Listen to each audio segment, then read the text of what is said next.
In case you have been living under a rock, at the start of the year, Jagex decided to rebrand RuneScape 3 into RuneScape and release it with a Road to Restoration project. This project is focused on grounding RuneScape and fixing some of the game's issues that have been accumulated throughout the decades. That's their wording, not mine, by the way, just to make that clear.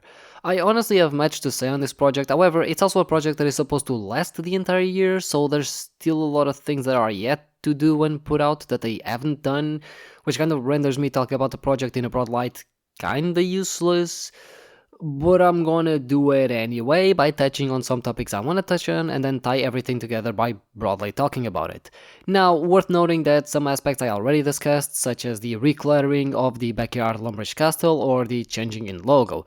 At the end, I do want to just essentially give my thoughts on everything I've seen from this project up until this point, and honestly just give my expectations as a whole for the future of the game. Now, before I get into everything, I do want to point out that it is positive to take a different approach to the game.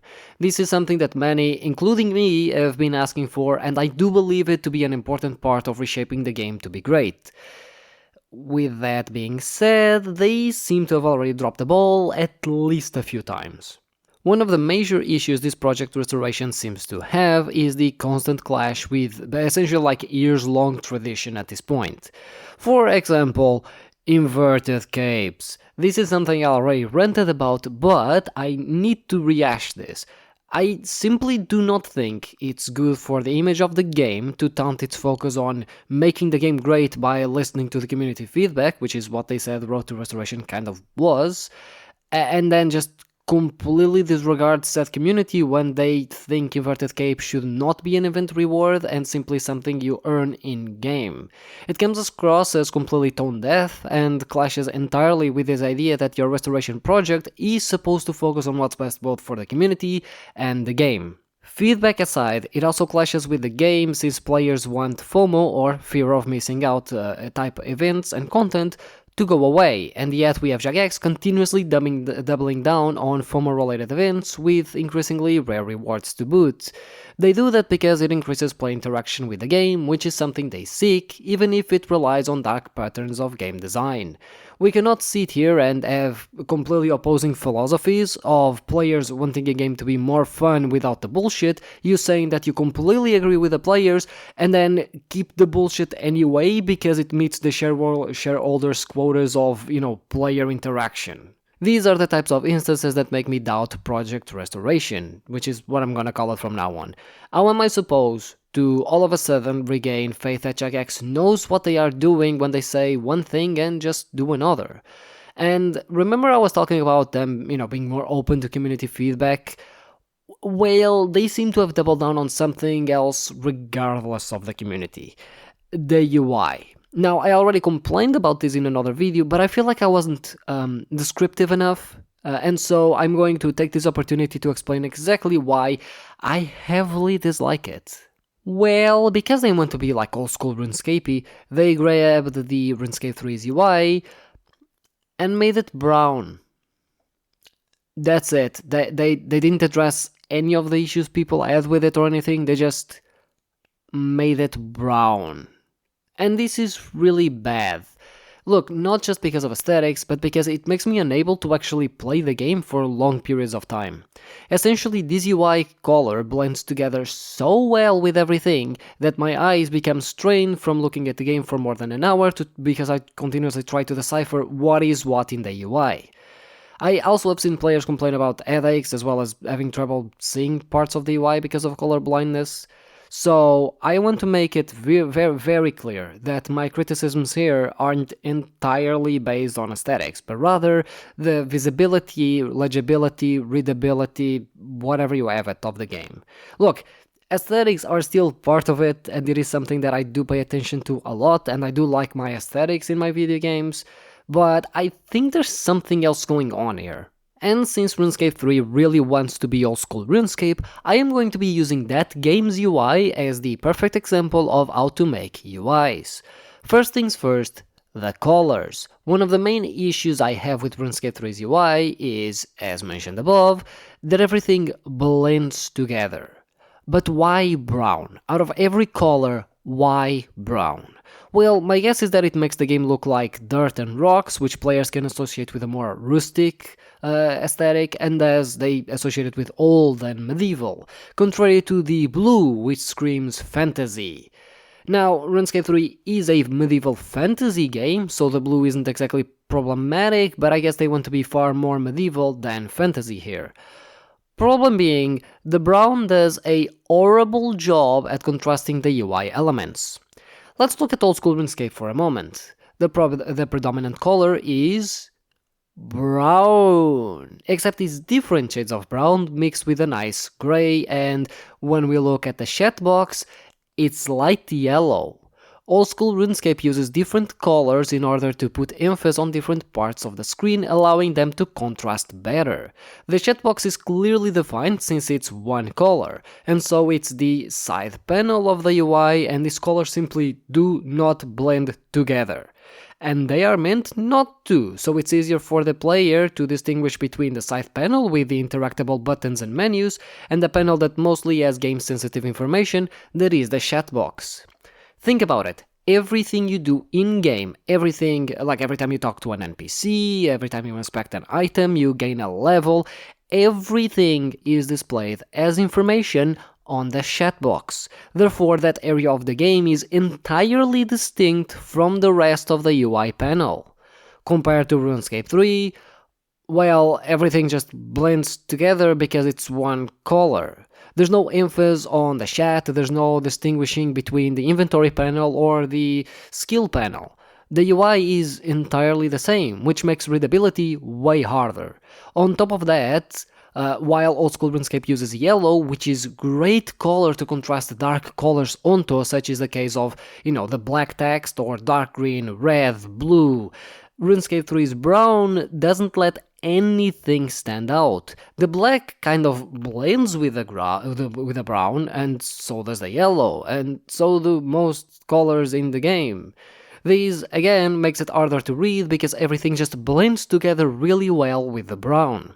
This is also why the dark blue was a better background color. A lot more things contrast on top of a blue because it's harder to mix blue and, say, yellow or red, or even brown in our case. The brown is an amazing color to blend things together, and that's why old school RuneScape uses it purely on the background. That's it. Even on the website where you found like the darkest of browns when it comes to old school RuneScape, yeah, sure, you do have the brown on the background, but as soon as you click to read anything on that website, it's presented on a top of a nice yellow scroll. So things like black and even images, for example, pop out much better since there's a nice contrast with the dark brown and then the light yellow, which things like dark text and images are gonna contrast really well on top of. And if you think colors are the only thing, you'd be wrong. Let's look back at old school RuneScape's UI. What is the number one thing outside of the color that instantly pops out to you? Exactly, the detail. Old school RuneScape isn't just brown, rather the brown, and great to be fair, exists because of the details the UI has. You have the stones which compose the background, the dragon enveloping the minimap, the pillars holding the stone tablets with the game icons, and lastly, the box which holds the chat, which is called the chat box. While this is cool on its own, and very likely was only developed because of being a product of the early 2000s game with a stylized UI, it actually ends up doing more than that. The details help break the monotony of the color scheme. I bet 100% the UI would look far worse and would be harder to read had the background been composed of a single brown without detail. Instead, what we get is a dragon that calls attention to the minimap, pillars which clearly define where the area you interact with most of the game's menus is going to be, and the stone tablets which clearly define where you can click through the menus. These details serve a purpose on the UI, a purpose that helps players navigate through it while also easily informing said players of where everything is neatly placed. In RuneScape 3, well, the UI is a single blending color, so there are no details that help you navigate anything at all. This is also part of the reason why everything just blends together so much. Now, I don't think a lot of detail is actually helpful because it gets to a point where it's too much. But simple details here and there to break the monotony of the UI helps a lot with readability. And the thing is that, yes, it gives the game personality, which does a phenomenal job at making the UI and the game look distinct yet tied thematically and graphically, which makes the game, yet again, say it with me, easier to read. Not only does the old school RuneScape UI provide a clear visual feedback of where the areas of the game are placed, such as the main area, the chat box, the minimap, and the interactive menus, but also makes them look like they belong together. You can clearly see it's a well-defined UI area, and yet it feels like it belongs in the game. In RuneScape 3, again, you have none of this, to the point where I logged into Demonheim after the UI update, and the clash between the snow graphics and the UI was so much for me to deal with, I had to log out. This also contributes to how hard it is to read, which leads my eyes to get strained. If the UI single color blends everything together, it also contrasts negatively massively with the game's palette and graphic style, which makes it feel so disjointed it's actually hard to look at. While in old school RuneScape the UI and graphic style and palette for that matter complement each other, in RuneScape 3, it feels like they are fighting each other. You have a rustic single-color blending UI with a modern graphical fantasy setting, which just keeps distracting you from one another, making both, ironically, harder to read. And while those two are the two main components, basically, that's why they're two, that's actually not everything I want to talk about. This is a detail, it's very much unintended, I bet, but a detail that I actually absolutely love. You know how during the login screen you can see a tunnel behind? When it comes to old school RuneScape specifically. You know, you have the pillars on the sides with the braziers and like the runes coming up with the flames. Well, yeah, the old school RuneScape UI does an amazing job at remaining familiar. The login screen and the game's UI is basically the same thing, so as a player you keep seeing familiar elements, making it easier to identify what is what.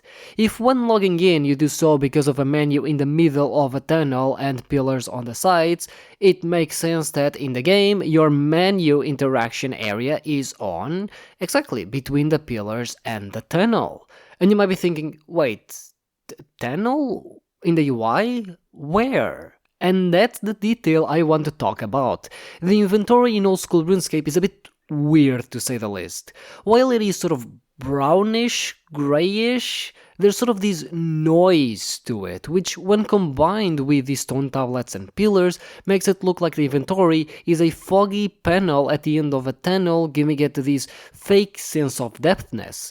This is important because it makes the items in your inventory easier to read, since it appears that the items are on the same depthness as the pillars and the stone tablets, giving those items a much more grounding state, which is helped by this fake depthness foggy thing that said items are standing on top of. That fake fog depthness of the inventory makes the items look like they are floating in the air, which makes them look like they're in the same depthness as the rest of the UI, which makes their outlines very distinct. This is also helped by the sort of fuzziness that the inventory background has. The pillars and stones are much more crisp in comparison, so the fuzzy background of the inventory feels way more different, which gives the items in the inventory a very needed contrast. Again, this is probably an unintended detail, but it's really cool how this entire section of the UI tricks your brain, so the readability of it all, and especially the readability of items, becomes way easier. Let's contrast with RuneScape 3! And yeah, a lot of the UI elements feel like they blend with the predominantly brown color. Now, to be fair, this was already an issue with the blue, so the old UI kind of doesn't get a pass here, and that's because, for example, let's look at the inventory. Whereas old school RuneScape has items floating on this fake foggy depthness, RuneScape 3 has the items in the inventory carved into the UI, as if they are part of the UI, which creates this illusion that they are carved into the wall that is the UI rather than being on top of it, which is bad because you want items to stand out.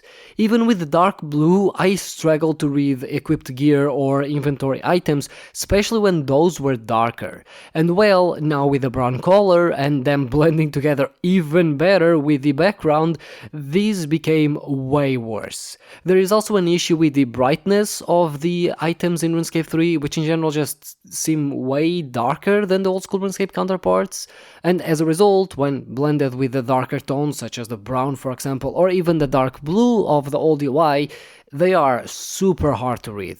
So this is something that definitely needs to be addressed.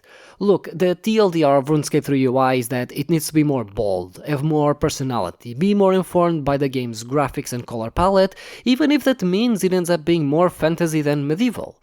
Readability is such an important aspect of the game, and it's a shame that the new UI turned what was already a, honestly, not amazing UI into something that is even way worse. Which begs the question, what should we do? First of all, I think a simple fix is to allow us to change the UI color. Seriously, this shade of brown just doesn't work at all, and for me, that would at least allow me to try and find a shade that I can somewhat work with without my eyes getting strained. You know, my eyes getting strained like I'm trying to find Waldo on a Metallica Live Moscow 1991 HD YouTube concert. Ideally, we would, get a toggle for the old UI, or better yet, remember me saying that yellow contrasts really well with the darker text colors? What if I told you that we already have that in old school, or not in old school, in RuneScape 3? It's actually the legacy UI. In fact, I'm a bit actually dumbfounded by the fact that they didn't adopt that color scheme for the UI. I mean, it's old, it's nostalgic, it screams medieval, and is much closer to what the old school RuneScape players know because it's the pre-OC UI. Granted, it would still clash a lot with the graphics and color palette of current modern graphics, but honestly, in terms of readability, it would be far better. Sure, it's also a bit more work than just, making the UI look like literally dirt, but I think it would work quite well.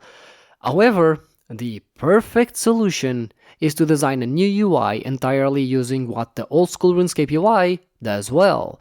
In old school RuneScape, it feels like I'm looking through a window into my favorite game.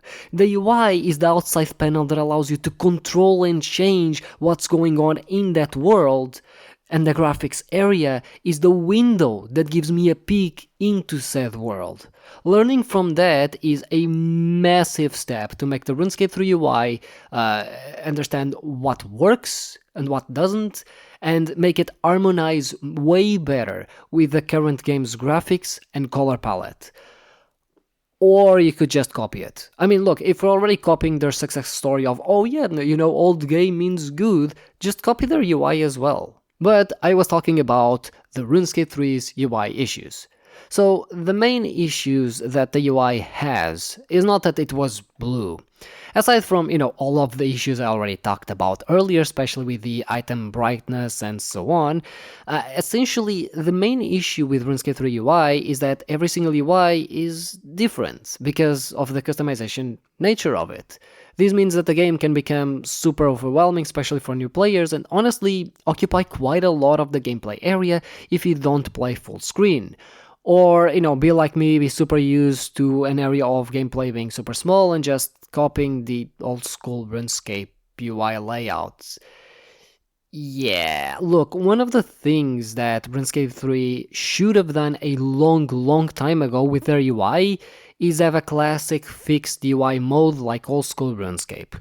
This one could be more customizable by the devs, would allow them to make even better changes since they affect every UI the same way, since it's a fixed UI, there's no customization on the player side, it's all on the dev side. And that's kind of the problem with the UI being so customizable. Because it's so customizable, you inherently need a UI that is super simple, that is a single color. So UIs don't end up actually diverging all that much. That, however, does carry all of the problems that I already talked about. They could also make it easier to just navigate windows in the game. In old school RuneScape, I feel like I don't need to have an inventory window open, and the prayer window, and the equipment window, all at the same time because, oh my god, they're so important. Because switching is honestly super easy to do. In RuneScape 3, I feel like the game wants me to have all of them open because of how obtuse or hard switching between these windows seems to be. And as far as I know, there's no F keys for switching windows and stuff like that, which honestly just ends up polluting the gameplay area, making the UI overall harder to deal with because you end up having 20 different windows open just to do PVM. And you could also just like still implement all of the things that I rambled about up at this point. So yeah, and that's basically it. For the UI, yep, that's right, we got more topics to talk about. Although, to be fair, I won't have as much to say about them as I did with the UI. Seriously, the UI has fucked me up so much. I spent more time thinking why it doesn't work for me than I spent thinking about any other blog post I have put on this project restoration thing.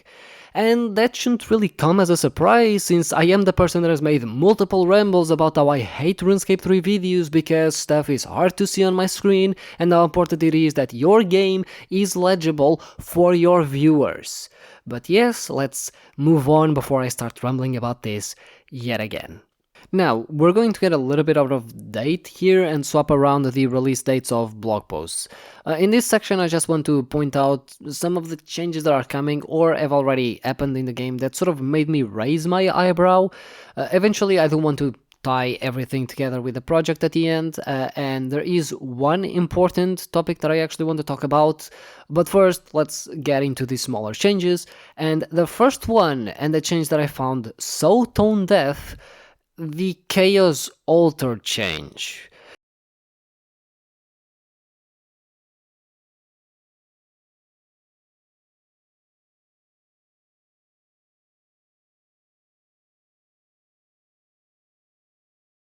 There are a bunch of changes coming to early game that are supposed to rebalance it. Most of them are honestly reasonable, I would say, but I do take issue with a few, and one of them is the Chaos Altar. In case you don't know, the Chaos Altar is an altar in the wilderness that allows you to offer bones to it, just like any other altar in the game.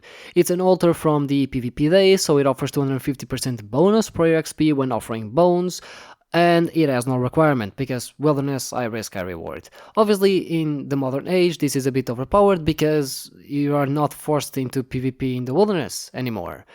But the change left me scratching my head.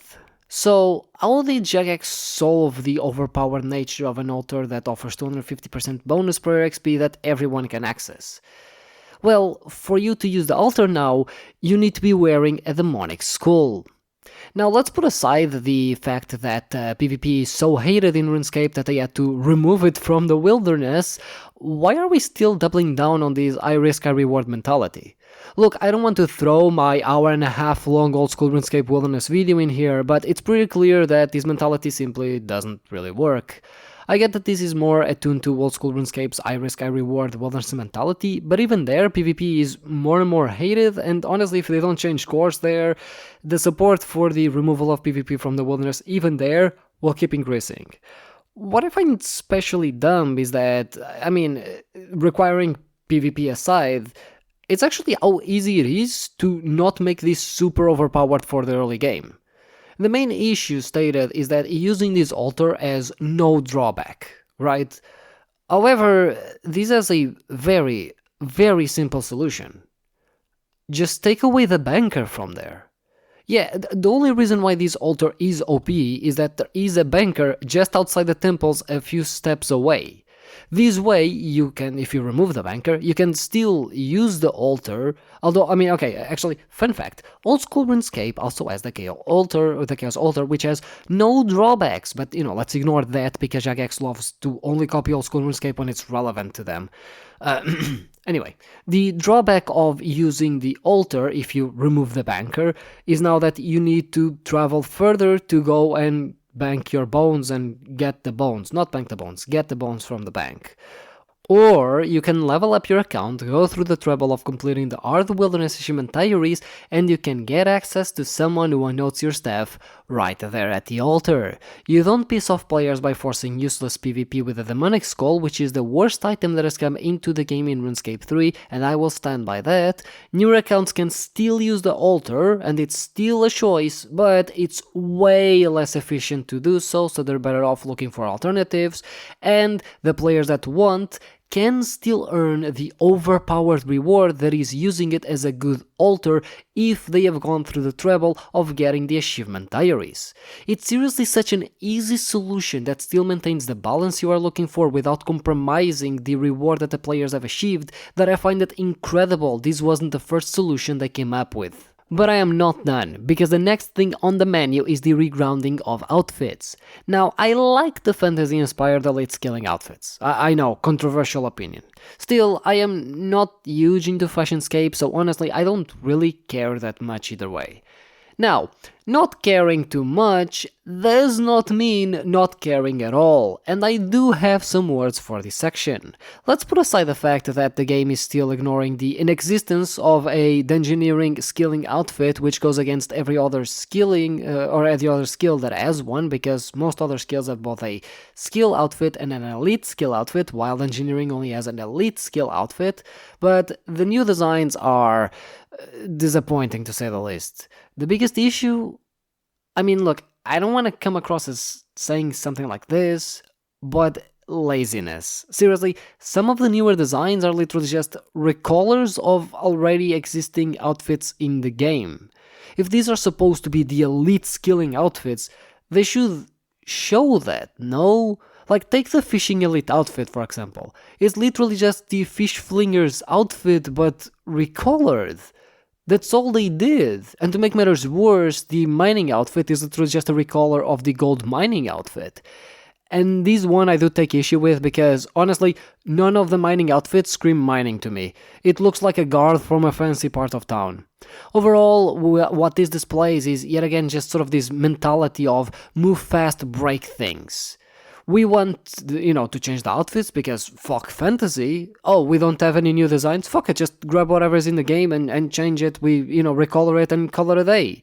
If the devs don't seem to care that much for the design shown here, why should we as the players? I was gonna go through every design of every elite outfit, but honestly, my complaint is pretty much always the same. Most of them are lazy, uninspired, and recolors of pre-existing outfits. To be fair, this doesn't apply to every single elite skilling outfit, but it does apply to a good handful, and it does not leave me very hopeful for the regrounding of outfits in the future. Another thing that really rubbed me the wrong way is the salvage change. So, with the mining and smithing rework, every single piece of gear, weapon or armor was changed to salvage. This was an effort to make players not just engage with the skills, but also allow them to grow stronger combat-wise while making their skilling efforts feel worth it. And you know what? There's a reason why the mining and smithing rework is incredibly loved and one of the best updates of the past few years. What Jagex intends to do now is to make low-level monsters drop weapons and armors again. This is yet again another attempt to, see guys, we're just like old school RuneScape. Problem is that this clashes with the design philosophy of the mining and smithing rework, and worst of all, it's gonna make them worse. If you tell the player that they can get weapons and armors from monsters as drops, they are gonna get really confused when all of a sudden they can't anymore. Worst of all, by the time that they can't get any more weapons and armors as drops, their mining and smithing will be way too low to actually get any gear that is relevant to their combat level. So we're making a change to make the game more approachable to new players by making it less approachable. This is yet another instance that makes me go, was this update just copied from old school RuneScape because look how cool it is to see Settled excited for a Iron Scimitar drop, or does this actually serve a purpose in the game that we actually thought about? Because I think in this case, it's 100% a former.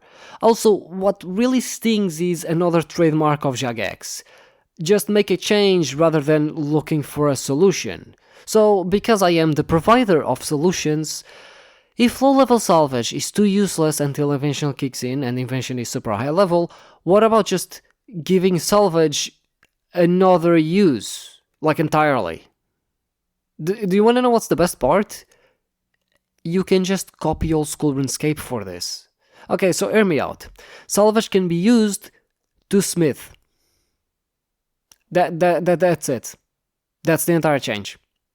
Not only does this give all salvage another purpose, which is to make smithing far cheaper by allowing it to use salvage to smith bars, of the same kind obviously, albeit at a reduced rate, like a certain old school RuneScape smithing minigame, it also maintains the usefulness of the skills when powering the player combat-wise. So instead of making an exception that is going to teach the wrong things to the players and leave them confused later down the line, you instead strengthen the use of smithing while also making salvage drops useful, and you're able to tie and synergize these skills to combat. This way smithing strengthens combat, but combat can also contribute to strengthen smithing. Yeah, because you can use salvage to smith from getting them as drops. Salvage gets a use, you can still continue smithing, and continue smithing means that you can craft better weapons and armors for you to keep doing combat. And the last thing I want to touch on before, moving on to the bigger things, I guess, thieving changes. One of the things they did for early game was increase the pickpocket success rate once you unlock a new target. This is good, makes thieving less annoying. To balance it, however, they made it so each successful attempt pickpocketing on the target decreases the success chance you have. So if it starts at say 75%, each time you succeed it goes down by, for example, 1%. On the surface, it's a pretty good change. But remember, class, move fast, break things. So they broke the fucking AFK-ness of the skill. For some reason that I can't put my finger on, no one thought about adding a base chance to your level. So thieving targets that people could AFK for a standard amount of time, like elves, were having people not being able to AFK them because their chance would go down enough that it would no longer give them 100% success chance when thieving, and thus making the method not very AFK.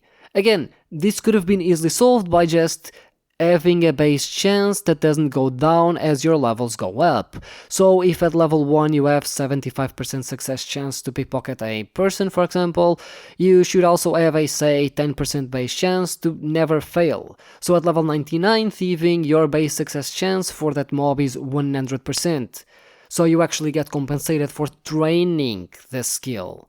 While the change has been reverted as far as I know, and you can now, AFK the eye level elves and stuff again like that if you have 100% success chance, it's such an obvious oversight that, yet again, I got a question.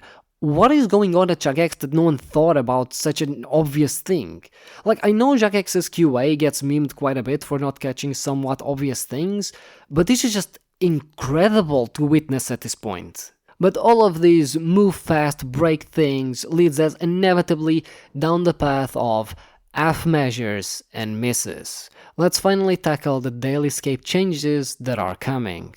The TLDR is that daily scape causes players to have a sure list that they need to engage with in order to get the very powerful rewards. Time pressure doesn't make players want to engage with content because it's fun, but rather it makes players feel like they need to engage with content regardless of how much fun it is, because it gives you really powerful rewards. This is something I fundamentally agree with and something I have been blabbing and complaining about for the past years. Spoiler, unfortunately, they didn't seem to get the fucking memo. First and foremost, we have 3 months where we have seasonal long events, if you don't count the anniversary month of January as an event, where usually in these events you have a lot of AFK activities that reward a time-sensitive currency that is earned, currency which used to award bonus XP and so on, but more importantly, currency that gives you a chance to get insanely rare cosmetics. If your aim is to create a game where time pressure isn't a factor when it comes to players earning rewards, dedicating 3 months out of the year to a time pressure update isn't a good look. I already talked about inverted cape, so I won't even touch on that again, but the hubs generally bring them AFK activities and reward shops you can grind for currency and thus for rewards. This is counterintuitive to the overall goal of eliminating said time pressures from the game. And how did Jagex solve this? Exactly, by limiting the amount of activities you can do per day. The maze on the Halloween hub, for example, was beloved by players when it was first introduced 2 years ago. Last year, Jagex limited the amount of times you can actually do it each day. Finding a solution to curb the fear of missing out type of things, of events from seasonal events, with more fear of missing out by making it daily, is laughably egregious, and honestly, it would be amusing if it wasn't so sad. But I'm being harsh. Ultimately, these are seasonal events, which again have a currency to grind that gives you a chance to earn incredibly rare cosmetics, and there's only around 1 month out of the year, making them incredibly FOMO and not good for the game overall, is counterintuitive to the entire game's experience and direction. But still, ignoring that, the day-to-day daily scape is what Jagex aims to solve here. For the most part, I can tell you, it's very mixed. First of all, I do want to give credit where credit is due. They heard my prayers and made both the Gatixin caches and evil trees a normal activity you do for training rather than a daily. After so much preaching from my side, my wishes have finally been granted. But those are the ones I went really hard on when it came to the preaching. Thankfully, they were not the only ones. They also removed the cap on Fish Flingers, the Phoenix, Red and Crystal Sands, and Bork. It may sound silly, but these are actually big changes. One of the main issues I see RuneScape have is the constant removing of content without trying to give it a new life. These does showcase that Jagex is somewhat willing to understand that some pieces of content work well if you just remove the time-sensitive aspect of it, since they were pieces of content first and daily escape later, where some pieces of content were designed to be time-sensitives as a whole. Speaking of which, they are removing some content. As I mentioned previously, I am not a fan of removing content. I do really love old school RuneScape's approach to try and, give a piece of content new life, because sometimes that's all they really need. Look at my favorite example, Shades of Morton minigame. It was a completely, pretty much dead minigame no one liked to engage with, and nowadays, it's not like the pinnacle of minigames, but it's way better to deal with. I do think that removing content is important, but only when everything has been tried and there's nothing else we can do about it. Removing content needs to be taken seriously and not just something that you end wave away. And that's the way I view the game. And you can count how much content has actually been removed from old school RuneScape, and I can tell you, not much. At least not comparatively speaking to RuneScape. Still, some of these really needed to go to their design, and I think that the game will be better for it. Things like the daily challenges, wilderness flash events, traveling merchant, and the Goldberg machine are perfect examples of pieces of content that were designed specifically to be time sensitive in mind and created pressure on the players. There is something, however, that we do really need to address. As much as these pieces of content were bad, and they were really bad, they were band-aid fixes to real problems the game still has. For as much as I dislike the Traveling Merchant, for example, I can't say I ever did live it farm. And this is the thing that really does need to be talked about. Isn't it harmful to remove band-aids from the game without providing any solution to them, temporary or otherwise? Because right now, there is none. This is an issue with the current approach and one that doesn't bring me much confidence. Ironically, this is just going to put some pieces of content into jeopardy, which is not what we want to do with, the restoring of the game. About the removal of content, however, there are things here that just don't really sit right with me. Sinkholes, for instance, are another strong candidate to just be made into a skilling method. Turn it into a minigame. Is it going to be the most popular thing? No, really. But is there an outright need to remove it? This is what I mean when I talk about the apparent laziness RuneScape seems to have when it comes to giving pieces of content a new life. Sinkholes were introduced, made into a daily, and left there until now, where they are just being removed. I'm sorry, but this doesn't really inspire a lot of confidence in the game or any future content. Why bother with any piece of content if I know that eventually it's going to get removed due to not being popular enough or whatever other arbitrary reason? Seems incredibly lazy to me that we can't find uses or solutions to some of this content. Take another one, The Vine locations. Of course, that in its current form, it's bad. But couldn't we, have a game where the ability to bring in a divine location with us wouldn't actually save us some hassle? Imagine that instead of being an XP showering item with a daily cap, instead, divine locations were items that you could create to take with you. Going to fight a monster that drops a lot of raw fish and you have no logs, hey, maybe it could be good for an extended trip slightly. Sure, look, these would be incredibly niche, but I would rather a piece of content have a niche use than to be killed outright due to the lack of trying. And that's why I'm not very high on the project restoration thing, the apparent lack of trying that we've been seeing, especially in this video with the things that I've highlighted so far. There's this lack of imagination to what things could be. The divine location thing, I just came up with it on the spot as I am writing this. I didn't do any thinking or anything like that. Again, is it the best idea? No, but at least I'm trying to imagine what it could be, and it feels to me that with a lot of the content being removed currently, there isn't that trying, not even a little bit of it. But what if I tell you that it gets worse? To the point where Jagex just misses the point entirely. You probably have noticed something by now. All of this daily escape talk is about dailies, not weeklies, not monthlies, not annualies. Dailies. And while they are the most egregious, I think it's pretty clear that any time sensitive content contributes to the daily escape problem. Hell, the big daily escape lists aren't just comprised of things you can do daily, and some weeklies end up having the very same issues dailies do: overpower reward and the time pressure put on players to complete them. So, where are any of them? Well, I might have a theory. Remember at the beginning of the year when Jagex said that they were limiting inverted capes to 4 a year? And that took away the FOMO nature of the event, since you had plenty of time to earn them? I also talked about inverted capes already in this video. Now, obviously, this ignores the fact that if they just, introduced them into the game, there would be no FOMO at all, but that really raised my eyebrow, and this blog post sealed the deal for me. One of the things talked about here is the shop stock. I find it very inconsistent when it comes to respawn times, and I do think that some shops could overall be more useful than they are, especially the early game ones. Well, some shops, like the Rune shop, have a daily cap, as opposed to, taking minutes or hours to restock. Jagex's way of solving the daily escape problem for the shops? Make it weekly.